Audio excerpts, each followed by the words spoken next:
Hi friends, ఈ వీడియోలో నేను మీకు ఒక ఇంపార్టెంట్ న్యూస్ చెప్తాను. అదేంటంటే Australian player SRH batter Travis Head ఆర్సీబీపై చేసిన విధ్వంసం వెనుక ఒక పెద్ద రహస్యమే ఉందంట. సరే, ఆ రహస్యం ఏంటో తర్వాత చూద్దాం. ముందుగా తన గురించి కొన్ని వర్డ్స్. ట్రావిస్ హెడ్ పిచ్ పైకి రాకముందు స్టేడియంలో వాతావరణం ఎలా ఉందంటే, అప్పటి వరకు ప్రశాంతంగా ఉన్న వాతావరణంలో అల్లకల్లోలం సృష్టించాడు. అప్పటి వరకు ఆనందంతో చిందులు తొక్కుతున్న ఆర్సీబీ టీంకి చెమట్లు పట్టించాడు.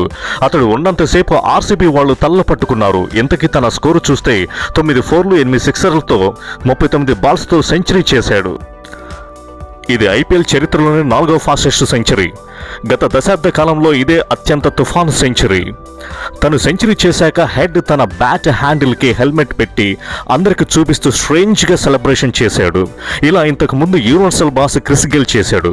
మొదటి ఫాస్టెస్ట్ సెంచరీ చేసింది కూడా క్రిస్ గేలే. రెండవది యూసఫ్ పఠాన్, మూడవది డేవిడ్ మిల్లర్, నాలుగవది ట్రావిస్ హెడ్. ఆర్సీబీపై ఇప్పుడు తను ఎందుకు అంత విధ్వంసం చేశాడో చూద్దాం. హెడ్ ఎస్ఆర్హెచ్కి ఆడటానికి ముందు ఆర్సీబీకి ఆడాడు. అయితే తనని లాస్ట్లో పంపించేవారంట. ఒక్కోసారి తనకి ఆ అవకాశం కూడా వచ్చేది కాదంట. తను నిరూపించుకోవడానికి ఛాన్సే ఉండేది కాదంట. సో అది నచ్చగా తను ఆర్సీబీ నుంచి తప్పుకున్నాడు. అలాగే యూనివర్సల్ బాస్ క్రిస్ గేల్ కూడా తన ఫామ్ని కోల్పోయినప్పుడు ఆర్సీబీ తనని నెగ్లెక్ట్ చేసిందంట. క్రిస్ గేల్ని అసలు ఏమాత్రం పట్టించుకోలేదంట.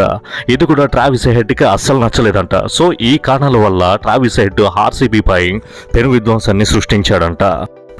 ఫ్రెండ్స్, నాకు ఈ సమాచారం అంతా ఇంటర్నెట్లోనే కనిపించింది. దాన్ని బేస్ చేసుకునే చెప్పాను. ఇది గనక మీకు నచ్చితే లైక్ చేసి షేర్ చేసి సబ్స్క్రైబ్ చేయొచ్చు కదా. Thank you.